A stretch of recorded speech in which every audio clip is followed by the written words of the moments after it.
webinar this Tuesday. Like every Tuesday, we do this ZIPINAR, putting two speakers in 1 hour, our own, and the sole aim is to provide the maximum information that we can to the community. And this is our small way of participating in something that we call empowering and informing the community. So we at Let Us Talk It, it's been almost 3 years now that we have been doing this, and then we see how connection works. Today we have a speaker who was, through another known contact. So this is how we are exploring. And if you want to connect with us, please email us at webinar@letustalkit.com, and we would be glad to have you as a speaker as well. The topics can be anything under the big blue sky, because information, knowledge is needed for everyone.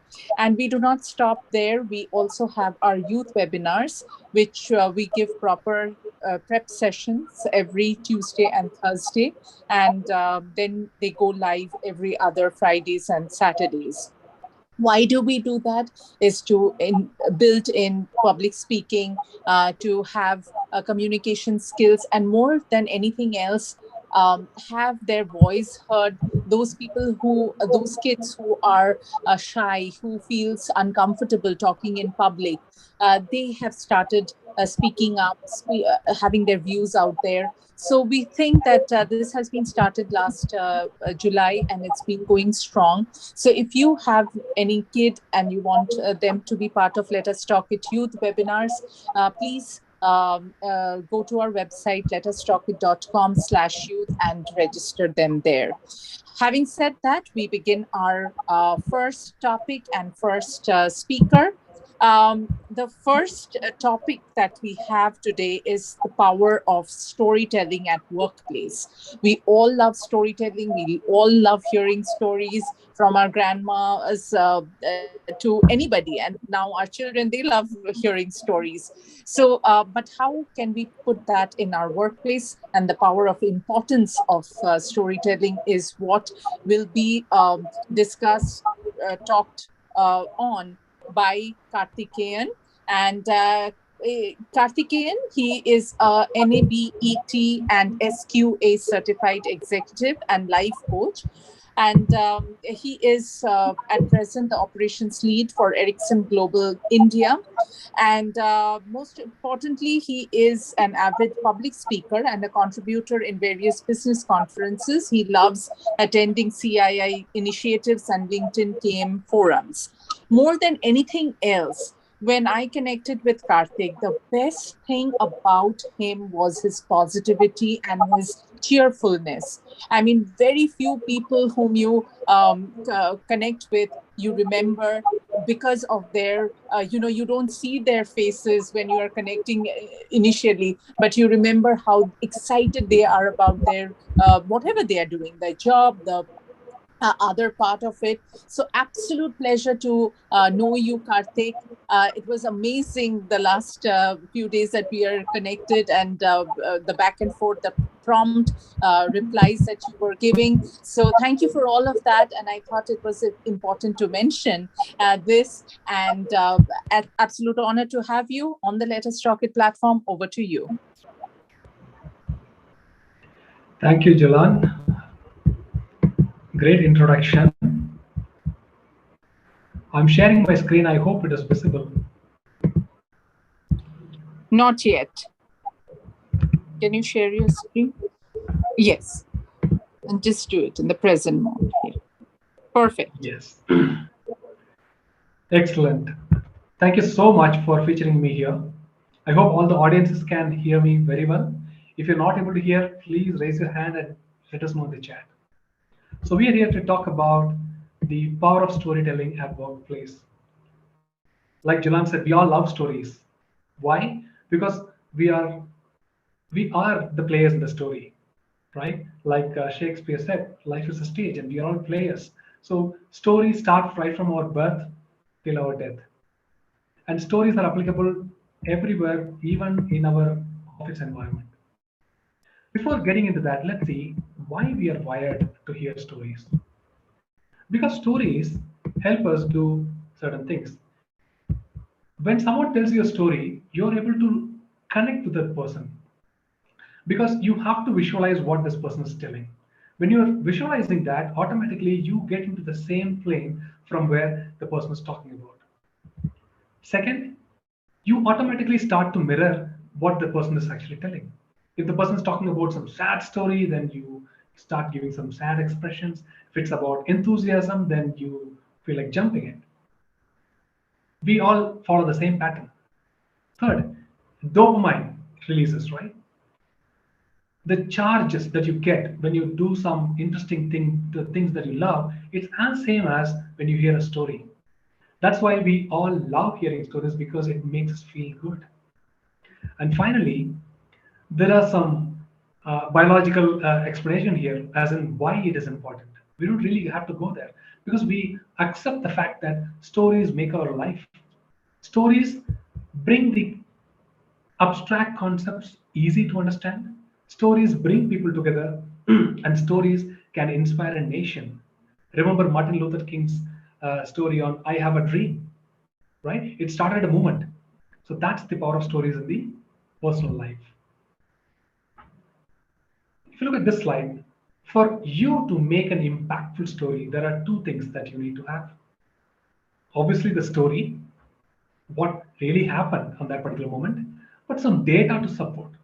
The moment you have data to support, it becomes more of a contextual story rather than some story out of the blue, right? So normal stories you can tell to your kids when you go to sleep or when you're chatting with friends. But if you want to make an impactful story, you have to bring some numbers, some statistics, right? Because there are different kinds of people in the world. Not everyone likes to be creative, some are logical. So it's important to bring both these aspects. When you bring a data to a story, it is bound to be successful. That is how big brands are built. Also, if you look down, you can see the 4 P's of storytelling. You take any story, you will have this. And not any story, a story that is impactful, a story that resides in your mind will have these 4 things. The people who played a part in the story, the place where the story is happening, and what is the plot, right? What's the crux? Why something is happening that way, which is explained in the story. And finally, what is the message? How many movies have you watched when you came out of the theater, you felt like you have just wasted your time? Either that's because there is not right people in the movie, or it was not just shot in the right place. People just go to different continent just to shoot some songs, but there is no plot, no message, right? And you all know there are some movies which really drive the message, be it documentary, be it blockbuster movies. So for you to tell an impactful story, you have to have data and story together, but also you need to ensure the 4 elements that are carefully chosen. Which brings me to next slide that talks about top stories at workplace. For now, we were talking about the reason why stories are interesting for us. But in the workplace, you must have seen a lot of chit chats happening, a lot of gossips happening, and a lot of good things are also happening. You can primarily bucket all of those stories into the kind of 5 buckets you see here, or at least top 5 stories. These are the ones.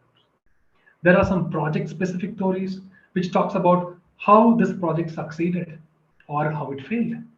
There's always a lessons learned in that. There are people who played in that story. There is a plot which is nothing but the reason for the project and what is the purpose, what they were able to achieve.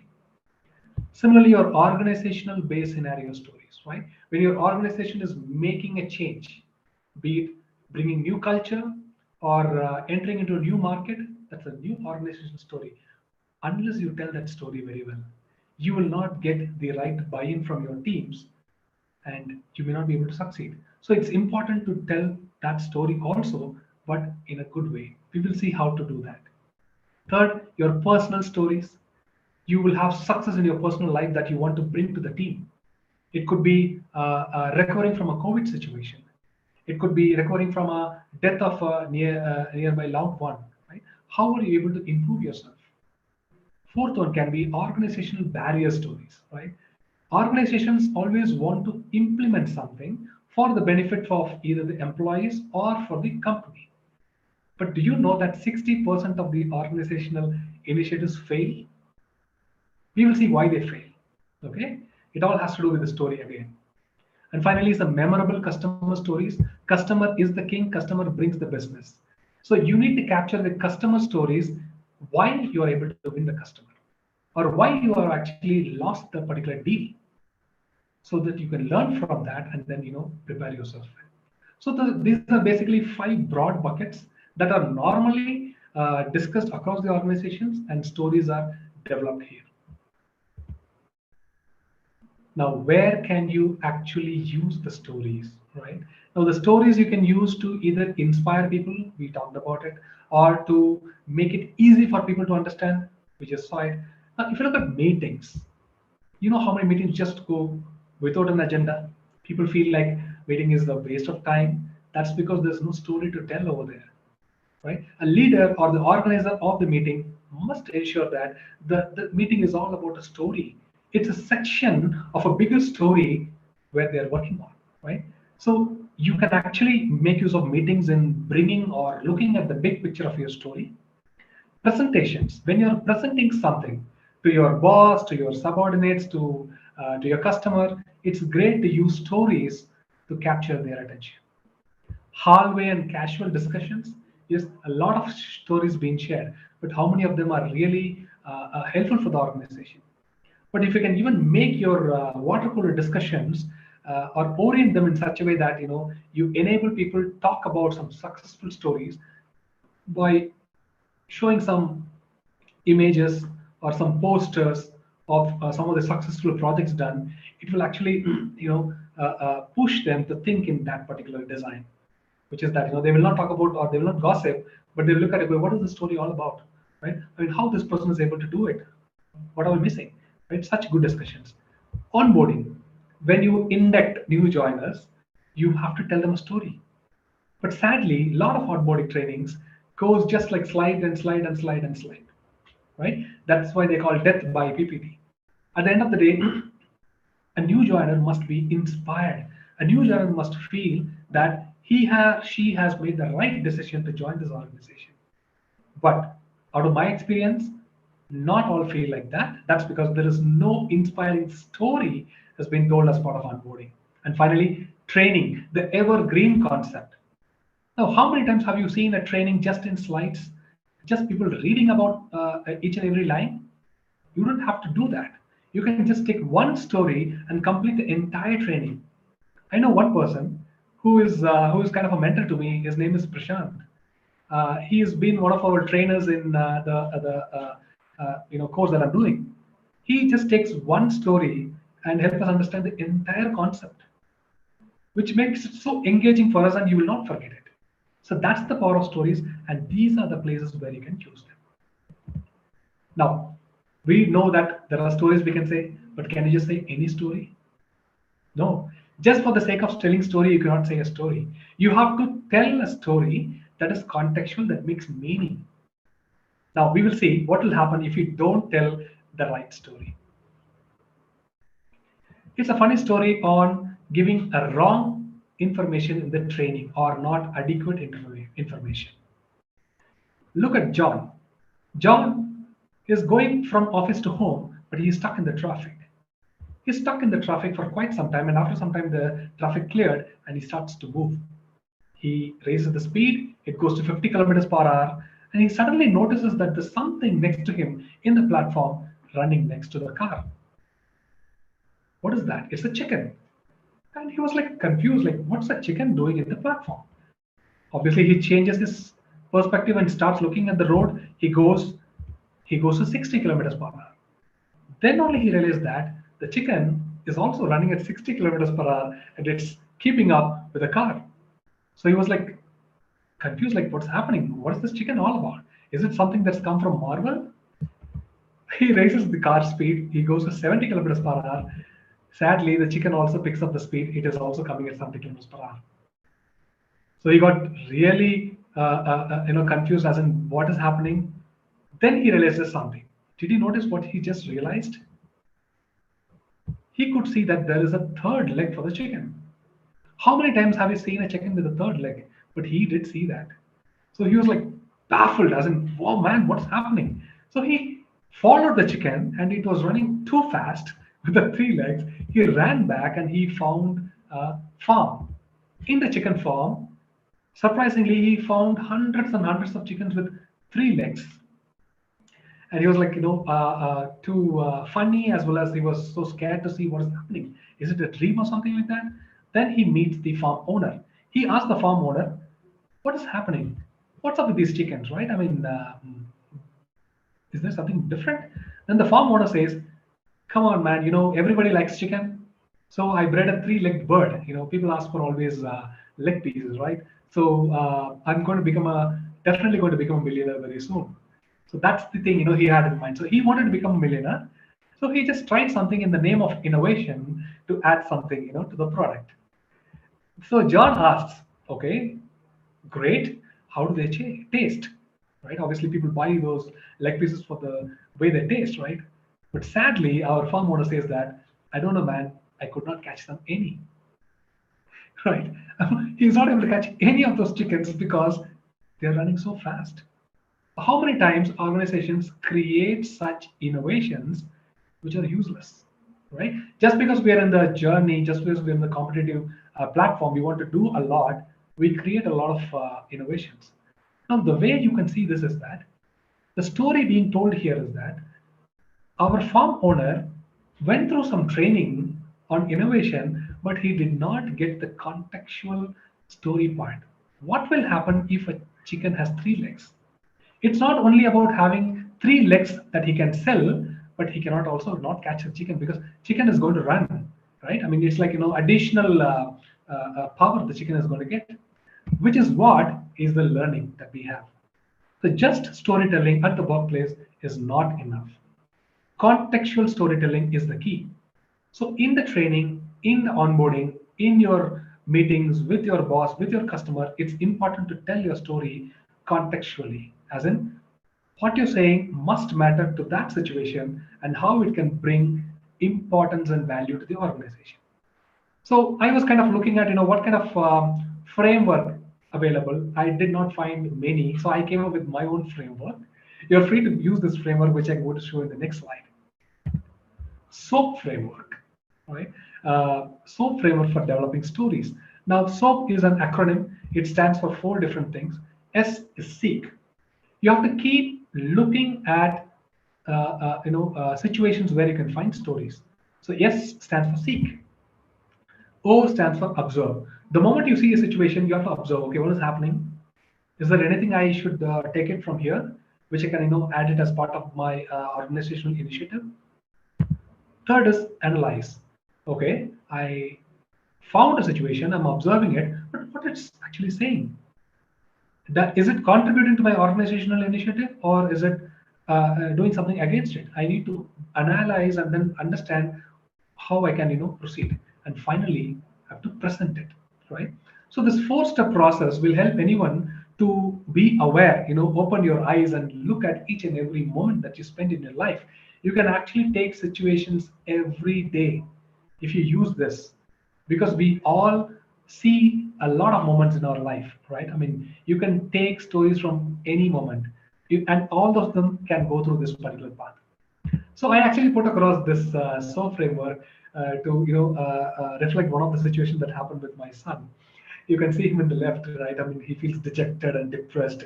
You can see him, his head down, looking at the floor. I'll tell you how I linked this particular situation to an organizational change management initiative. You will not believe how many persons loved it and how many leaders acknowledge the fact of what is going wrong. So I'll tell you the story very brief. Me and my son sitting in a car after watching a movie in the traffic signal at 1 o'clock in the afternoon. Very hot, even though in Bangalore it was very hot. There are a lot of sellers outside who are jumping here and there to sell something. I felt pity for them. I'm sitting in the car. I feel so good that I'm blessed to be in a car completely AC filled, and I could see that I have grown very well. I'm not in that situation where I used to be walking to my school and come back in a sweaty, perspiring environment because I came from a coastal town.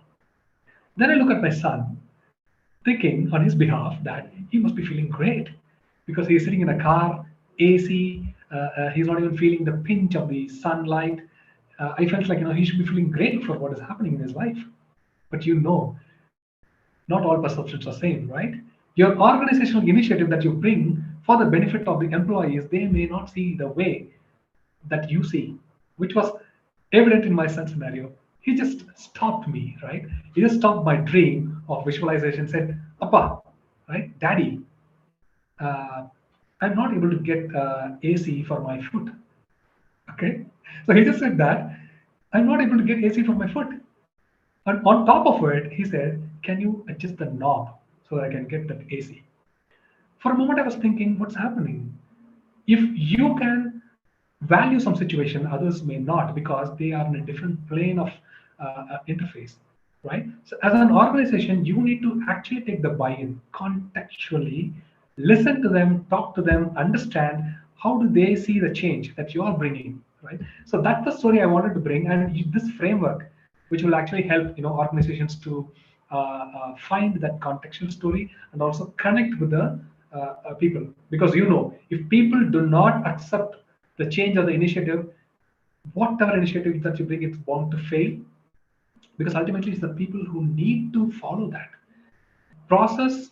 Tools, technology, they're all enablers, but it's the people who run the show. So it's important to take them with you and tell the right story so that they know that they play a key part in the story and they are driving the organization towards the organizational success and not just lost somewhere in the forest, as in they don't even know where it's going. Now, organizations do many things. One of the suggestions that we have from our organization is something called Story Cafe, right? So in the Story Cafe, what we do is that we enable a platform for people to share stories. We also encourage them to share stories by nominating someone, right? There will be a story capture champion who has done some course on storytelling, who will help people to unearth those stories. He or she may go and do some interview or share some checklist so they can take it and they bring these people to some forum and they make them talk. We also reward and recognize them for the kind of stories that they say now share. Be it failure or success, at the end of the day, it's a learning. And for an organization, any learning is positive, right? And stories can bring that. And finally, communicating the stories to the rest of the company, right? Ultimately, everyone want to leverage the learning that we bring. So we basically follow this process to bring it. And next slide, which is going to be my last slide, where I'm going to bring some examples of how we do it in Ericsson. Now, I'm going to show a series of images. You can see different stories coming up. All these stories are already available in our external facing Ericsson.com site. And you can see that this first story is all about how an immigrant's daughter is able to excel from life, right? In spite of her difficulties, she was able to embrace the positive side of it. Now, when someone reads this from our organization, it changes their perception. It builds a new thing in their mind that anything is possible, right? So we are able to improve the mindset of our employees through such stories. Look at these stories, right? These are featured stories from people who are in the field, right? From Jammu and Kashmir, some from Manipur, from Arunachal Pradesh. These are my fellow team members whom I have not yet seen. But I do know that these people make my life easy and the entire Ericsson's life easy, and also they contribute to the bigger perspective of world power, which makes me feel so inspired. And this is our innovation story page where we talk about all those innovations, right? We have got patents for 5,000 technologies and the things. It makes me feel so inspired being part of this. Look at this story, right? A startup within an organization, right? Entrepreneurship, here we're talking about entrepreneurship.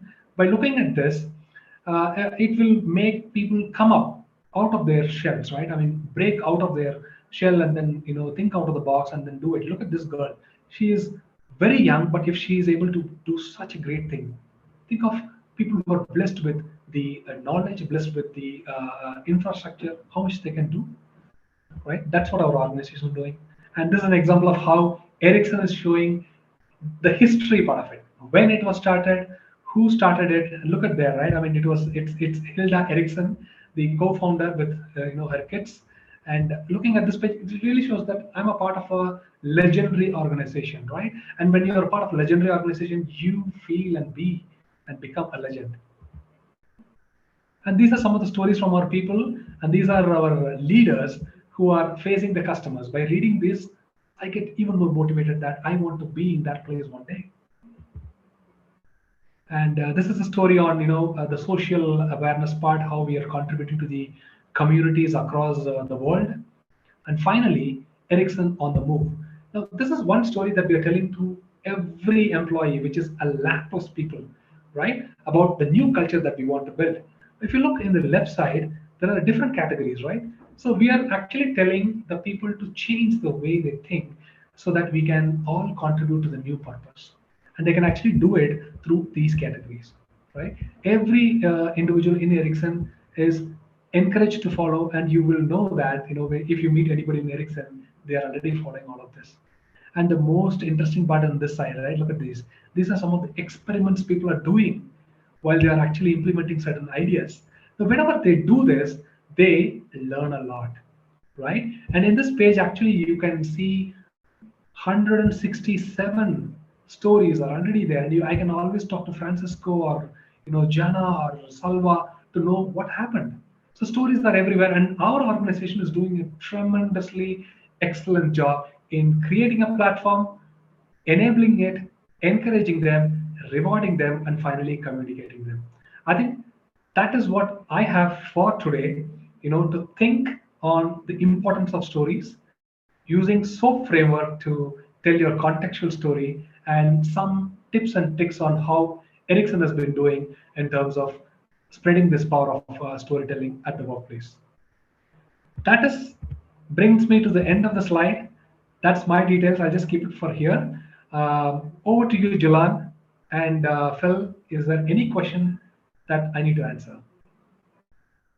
Hey, thank you so much, Karthik. I really appreciate we appreciate your presentation. It's really so much very informing, and it's well versed. Like it really fits to any situation. For me, I'm still a student, so like whenever you go in class, just plain like reporting, telling a topic is really boring. So you have to make up a story or like relate into something so that it will be more fun, and people will listen if ever you tell a story because they would relate. So it's really uh, wonderful. Thank you so much for sharing that. And also, I would like to recognize we have our CEO of Cogent, the company behind. Let us talk it. Do you have anything to say, Srini? We don't have any questions yet as of the moment. No chats and no hands raised. Sure. Yeah, that's such a wonderful session, Karthik. So it's very motivating and a very practical way to engage, the colleagues and the team. And I think nothing beats a story. We are all used to stories, and we could only sleep when there is a story in childhood sometimes. so, so yeah, that's wonderful, Yeah. and look forward to more synergies with you. Excellent, Srini. Thank you so much for your kind words. Yes, I look forward to it. Thank you so much, Srini. And we have here a message from Rupa. Amazing session, Karthik. Thanks for sharing such great insights. So feel free, if anyone would like to talk, you can unmute yourself. Shita? Yes, hi, this is Shita. I really enjoy this topic. I wanna appreciate that Let Us Talk It and Srini have brought speakers on this topic because that's very important, and this is what exactly differentiates any topic from being boring to make it interesting. It's that personal narrative, it's the human element, it's the emotion. Adding emotion to data is what I feel like becomes storytelling. So thank you very much. It was very informative. My pleasure, Shita. Glad to hear that. Thank you so much, Shital. Any other one would like to unmute or share their insight or ask a question?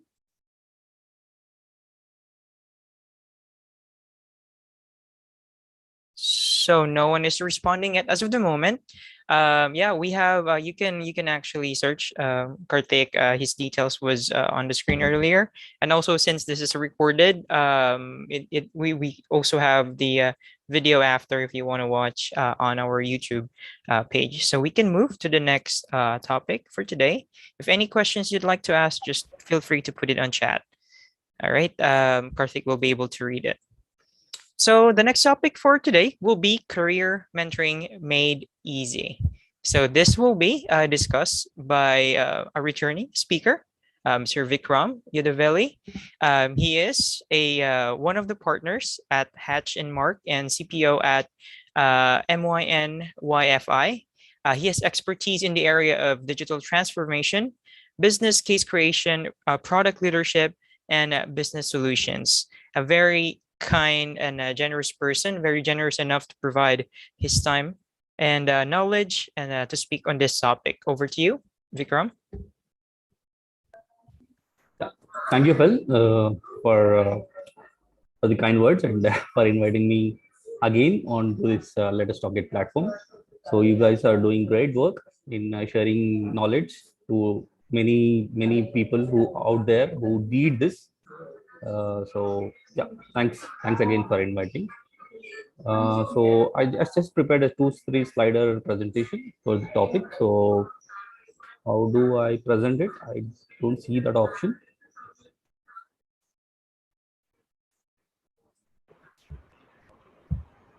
Do you There have will to be a do share anything? screen. There will be a share screen in the center down Yes, with a green color. Okay, I got it. Thank you, Karthik. And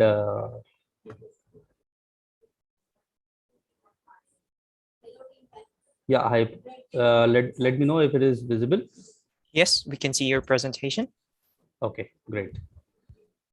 Okay, so I know career mentoring is the kind of a buzzword which is running across the globe due to so many opportunities, so many roles, so many verticals, so many organization types available, and it is kind of creating some kind of confusion in young minds, or it not just in young minds, even in the people who are in the industry for a decade.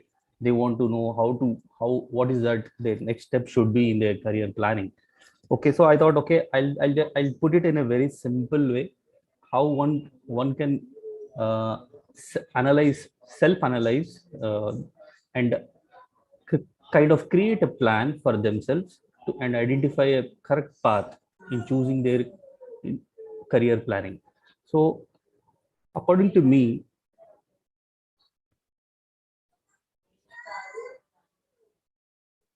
yeah, so I would say it's a very simple process. It's just a two-step process. First thing is that you have to know. Then the next step is that once you know it, you simply need to apply. Now, let's understand what is it you need to know. No, let it be. Let's see. Let's take two examples. You. One might be a student who is probably studying at 10th standard or +2, and trying to create a career plan, or trying to analyze his way and what should be his next graduation step, or how he should choose a it could be a stream, which stream he should get into, what are the available options.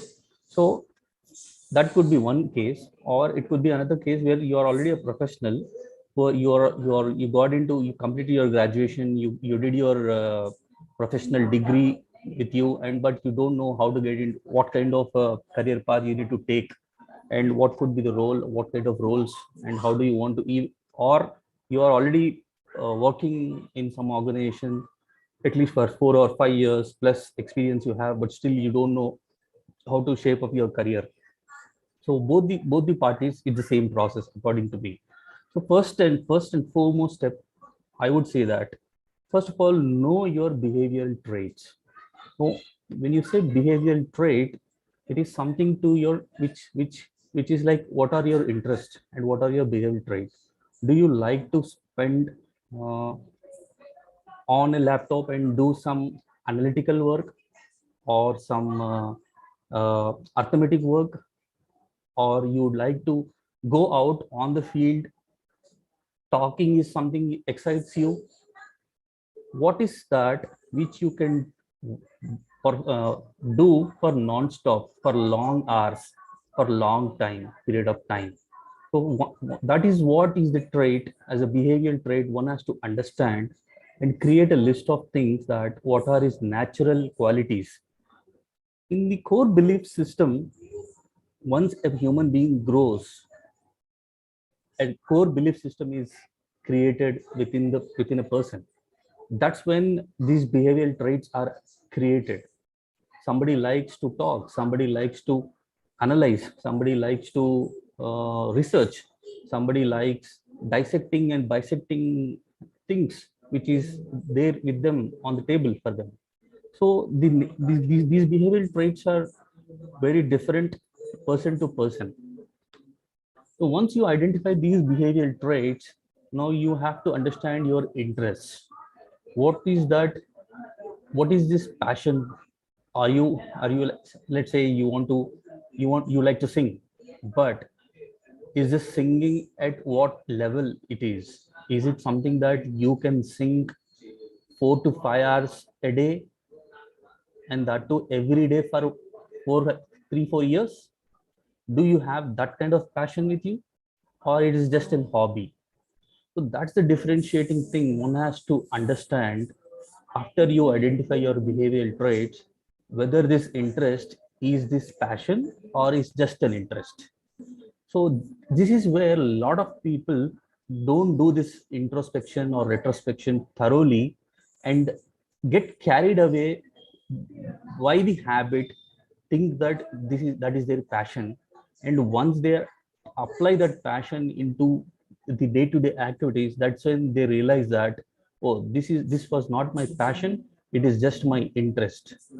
I just liked it, but I don't love it. So probably at the first step itself, you have to know what are your interests and what is your, whether that interest is a passion or just a hobby. So now once you identify this, now you should know what is the job nature, what type of role are available, like, because you have a behavioral trait and you identified the behavioral trait, and now you have identified your passion, but you should do not match them to the role, nature of the job role.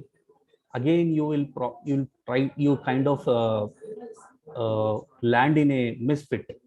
So I would say, try to understand the nature of the jobs or kind of job you want to perform for yourself for a long period of time. See, one has to work for 30 plus years, right? So our retirement age is kind of 60. So if you start at 25, it is something like 35 40 years, some minimum is the working age. Now how long you are preparing yourself to perform that nature of job. Now you want to become a mechanic. Let's say you want to become a mechanic.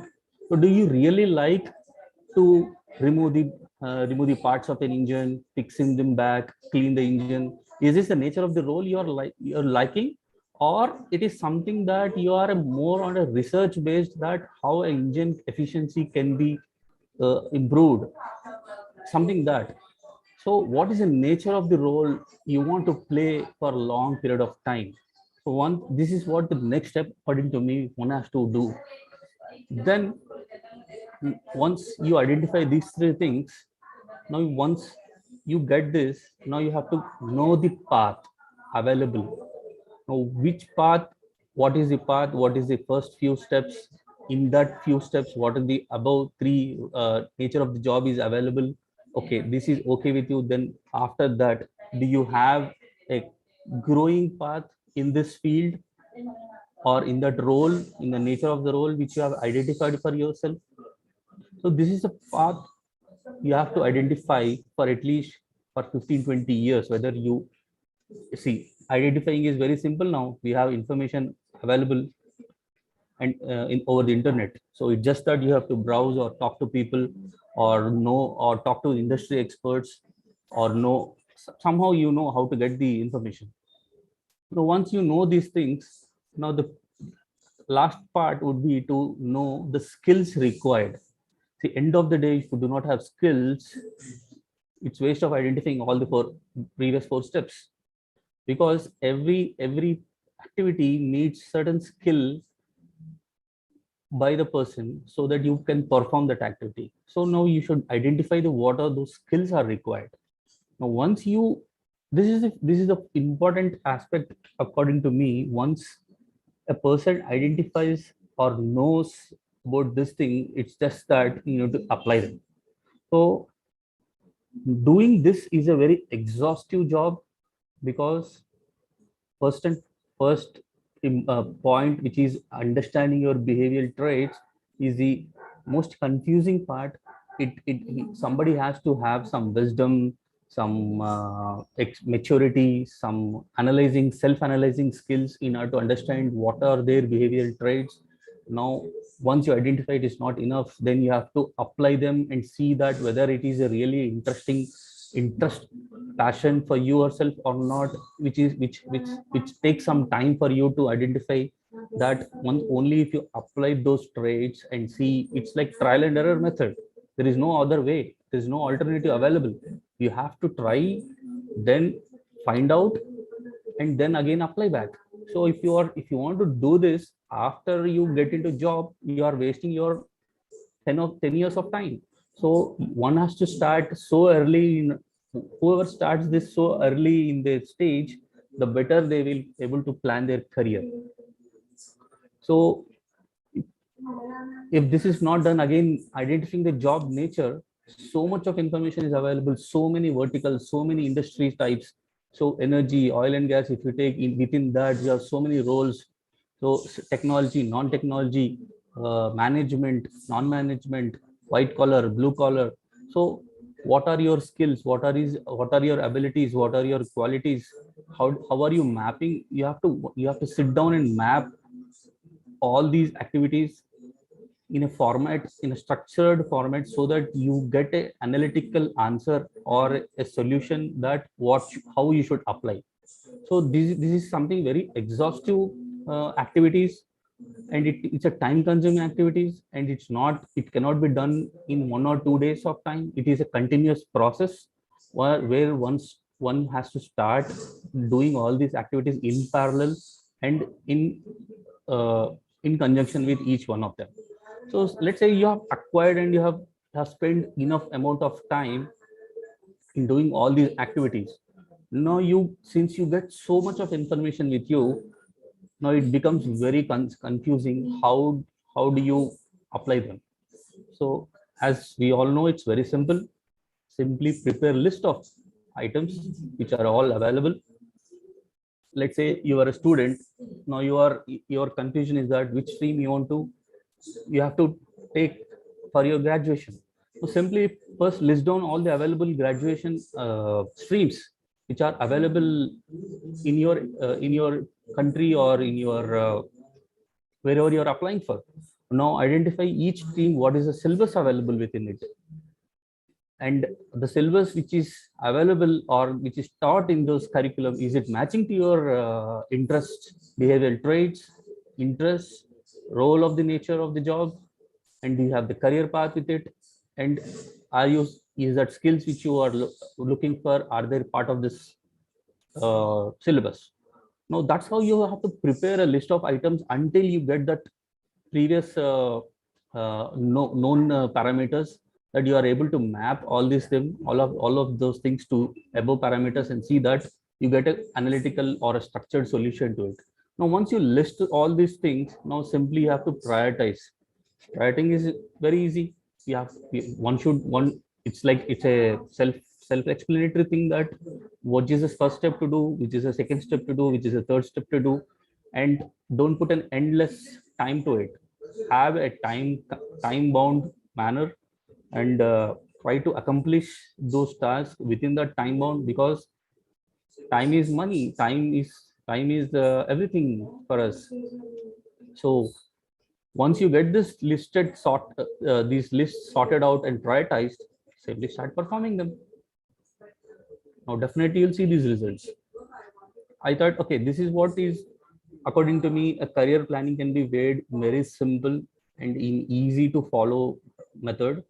uh, I thought, okay, I'll talk about this piece, and probably listeners can be, if somebody is not aware how to do, or what is the different process available. I thought, okay, very simple framework can help them in doing these things. Yeah.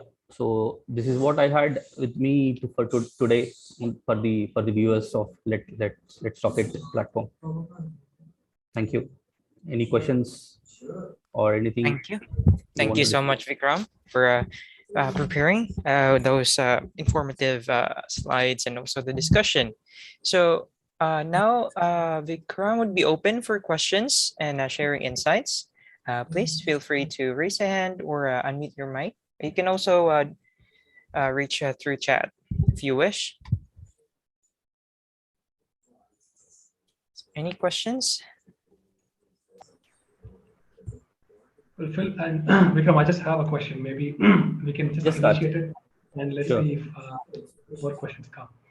I like that idea of looking at the entire list of courses available, because from my own role of knowledge management, I deal with data and information, and some of the approach that I always do is to look at the entire list, taking stock of what we know. Right. So we want to build a career, obviously, to know what is available first of all, Right. right? So Exactly. you go to different universities and see what is being offered. That is one thing. You will obviously get a list of courses. Second, at the end of the day, you have to choose a course, apply it, right? And then you can see if you're really, are able to find meaning out of it. Because as you said rightly, we have to spend 20 to 30 years in that, right? I mean, Exactly. we cannot, live a life that we don't want to live. Do you have any suggestions on how one can find which is that course in that list of, let's say, 100, 200, which will be matching for my kind of personality? Do you think Right. do you suggest any tools to find that out? No, as of now, I haven't come across any such tool available, Karthik. And also, it is very difficult to create such tool, because the amount of information, or the courses, or it can be, if it is specifically for students also, it is so huge that, and there is no such need was there for any other organization to create such thing. So it's, the information is available in bits and pieces and across the board. It's scattered everywhere. So it's up to the person, because the interest is the first, as I kept in the presentation, the first and foremost important aspect in creating their career planning is understanding the behavioral traits. So this is where everyone, uh, it's not easy also, it's not straightforward, because it is not something, it's not a logical equation where you put a plus b plus c equal to, you get an answer of d. No, it is like, you have to understand yourself, and to understand yourself you have to analyze and observe your own oneself. So that's when you will know that. So once you know that, only then you know what to search for, right? If you don't know what to search Well for, said. you end up in searching something else, and which is Well not a said. required. Yeah, yeah. You know what? I was just expecting this, and I just wanted to hear it from an expert like you, so that everyone is aware of that. Right. Because there's no such tool. I Right. think you just said it very well, because our need also changes. Our search Right. for meaning changes. We may think like, we want to do this for the next 5 years, but after that, we want to get into something else, because that's where the industry is going. That's where Yes. the opportunities are coming. So you cannot just stick to one thing. And the Right. tools like them may not be able to tell you to plan for an entire life, but maybe that can guide you. Okay, For shorter period. immediately. Yes. Yes. Thank you so much for bringing that. Yeah. Yeah. Thank you. Thank you so much, both speakers. That's really collaborative. So yeah, from from one topic to another. You just connect and then relate and deliver it to our audience. Thank you so much for that one. So while we are waiting for anyone who'd like to unmute and share their insight or ask question, let me just let you know that we also have our live youth Let Us Talk It webinar every other Saturday. So this is for the youth group. That will be every 4 p.m. Eastern Time. And you can join the preparation sessions every Tuesday and Thursdays at 4:30 p.m. Eastern Time by registering at our website. That's letustalkit.com/youth. And there is also for younger youth group, we have preparation sessions Tuesday and Thursday at 8:30 p.m. Eastern Time. So for this Saturday, for the older youth webinar, the topic is Indian authors versus American authors. So that's will be discussed by the older youth group. So hope like we also have we can join and support our youth to make a better future for them as well. All right. So okay, so far no one yet is sending a topic. Yeah, thank you so much. It's a very nice topic, I see. So if ever from these attendees or whoever is listening and like seeing this through our live platforms, you can communicate with our speakers. Yes, they can, right? They can be searched through LinkedIn. You can just put their name, and also you can go through us, send us a message at our Facebook page. That's Let Us Talk It, and or send us an email through our website letustalkit.com if you wish to get in touch with the speakers. All right. Okay, so that being said, thank you so much again, speakers, for your very informative discussions and for the time, being generous of your time, being with us today. We really appreciate that, and for the efforts as well. So I know it would take you time. All right. Well, thank you for the knowledge, and thank you for everyone who have attended today. See you again on next Wednesday, the same time, and wait for the announcement of the next topic that will be discussed. All right. It will still be very interesting as much as this. All right. Thank you again, and be safe, everyone, and have a great day. See you all again. Thank you, Julan and Faizan. Bye, Vikram, and bye, everyone. Bye, Karthik. Thank you. Bye. Goodbye.